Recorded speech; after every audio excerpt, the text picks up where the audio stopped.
시청자 여러분 안녕하십니까? 운명의 날이 밝았습니다. 32년 언론인 생활 동안 저는 수많은 선거를 지켜봤습니다. 현장에서 봤습니다. 제가 내린 몇 가지 결론은 첫 번째, 국민은 절대 바보가 아니다. 민심은 무섭다. 두 번째, 선거에는 침묵하는 다수가 있다. 이들은 여론조사에도 잡히지 않고 평소에 목소리를 내지 않다가 선거일만 기다리고 있다.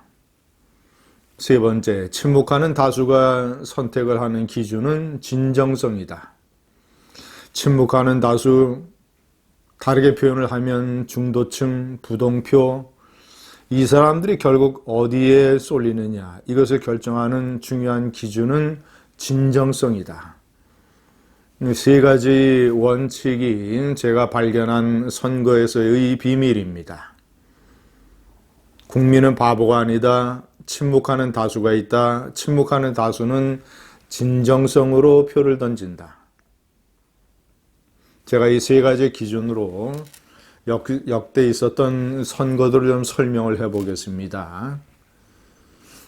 첫 번째, 1963년 박정희 대통령의 최초의 민선선거, 1961년 5.16 군사혁명으로 집권한 박정희 장군은 1963년 대통령 선거에 나서서 전통적인 야당 정치인 윤보선과 대결을 하게 됩니다. 윤보선은 전통적인 양반집 출신이요, 외국에서 공부를 한 신사, 엘리트. 반면 박정희 장군은 찢어지게 가난한 농촌에서 태어나서 일제시대 때 만주군과 일본 육사를 졸업을 하고 만주군에서 생활을 하고 또 한국전쟁을 치러낸 투스타 군인 출신, 그리고 군사혁명을 일으킨 혁명가. 저는 박범진 전 민정당 국회의원, 박범진 전 의원, 언론계 선배죠. 그분의 얘기를 제가 평생 잊을 수가 없습니다. 1963년 대통령 선거 때 표를 던지는데 본인이 이때 대학생이었다고 합니다. 누구를 찍을 것인가? 윤보선의 하얀 손, 공부를 많이 하고 노동이라고 하는 것은 전혀 해보지 않은 윤보선의 하얀 손보다 박정희의 거무튀튀한 얼굴이 훨씬 좋았다. 박정희의 거무튀튀한 얼굴에 훨씬 더 믿음이 가고 진정성이 느껴졌다. 그래서 나는 박정희를 찍었다.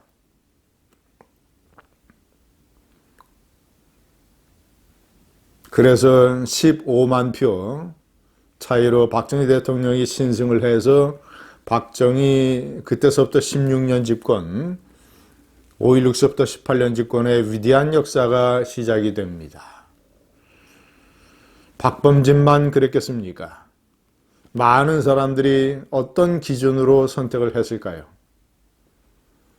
공부만 한 하얀 손보다는 거무튀튀한 산전수전 다 겪고 한국전쟁까지 치러낸 그 거무튀튀한 얼굴을 찍어야 뭔가 이 나라가 잘 살 수 있고 다시 일어날 수 있다라는 어떤 믿음, 그 진정성의 믿음이 1963년 침묵하는 다수의 마음을 움직인 것 아니겠는가.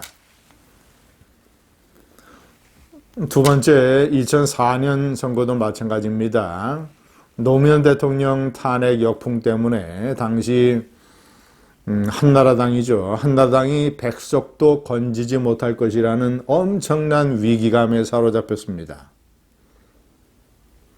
그때 한나라당이 박근혜를 선거의 최고 장수로 선택을 했습니다.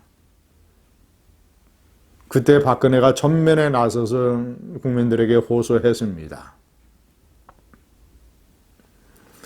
당사를 팔아버리고 천막 당사를 만들고 우리가 잘못했다. 그러나 우리에게 한번 기회를 달라. 그래서 당시 박근혜는 박다르크라는 별명을 얻었고 선거에서 한나라당은 다시 살아날 수 있었습니다. 121석. 지옥의 문 앞터까지 갔다가 다시 돌아온 것이지요. 그때도 침묵하는 다수가 왜 한나라당을 살려줬는가? 당시만 해도 박근혜 이 비상 최고 사령관의 절박한 호소에 진정성이 있었기 때문입니다. 천막당사. 우리가 이러이렇게 잘못했다. 그러나 그렇다고 해서 야당을 버리면 이 나라에게는 여당의 독주밖에 없다. 야당을 살려야 된다. 이 진정성이 침묵하는 다수의 마음을 움직여서 결국은 박다르크가 탄생을 할 수 있었던 것입니다. 2008년 선거도 마찬가지입니다. 2008년 초 집권한 이명박 대통령 세력은 완전히 다 이 박근혜 세력을 학살했습니다.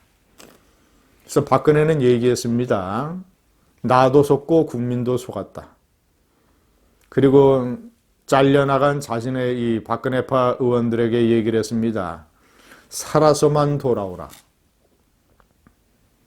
박근혜는 약속을 지켜서 2008년 4월 총선 때 자신의 잘려진 세력들의 무사 귀환을 호소했습니다.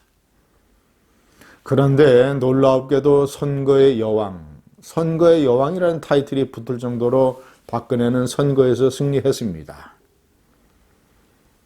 친박연대, 그 친박 무소속 다 살아 돌아왔습니다. 그리고 이명박 대통령 정권 초기 선거 때 여대 야소를 만들 수 있었습니다. 2004년 박다르크, 2008년 선거의 여왕 박근혜.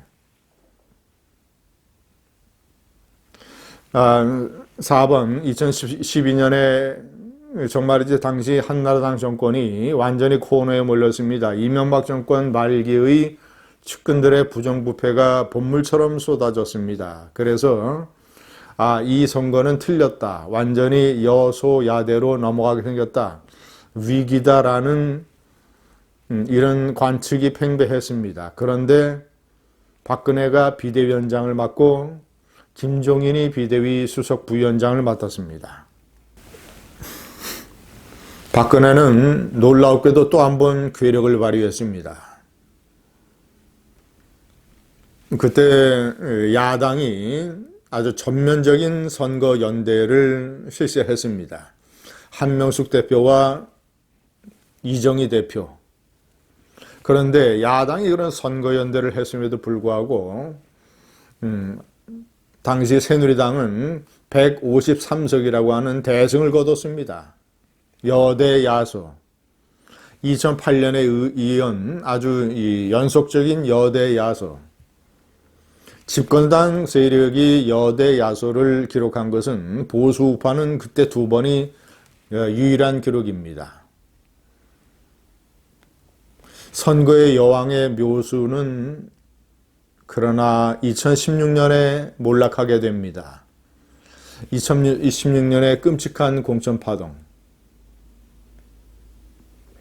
그때 180석까지 갈 수 있다는 지금 민주당 정권의 어떤 인사가 얘기를 한 그거와 똑같은 180석까지 갈 수 있다라는 그런 전망도 있었습니다만은 그 끔찍한 공천파동, 친박파동, 친박감별사, 박근혜 대통령의 과도한 공천 개입, 공천파동, 공천혼란,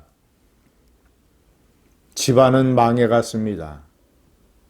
결국 한 표 차이로, 한석 차이로 여소야대가 되고 말았습니다.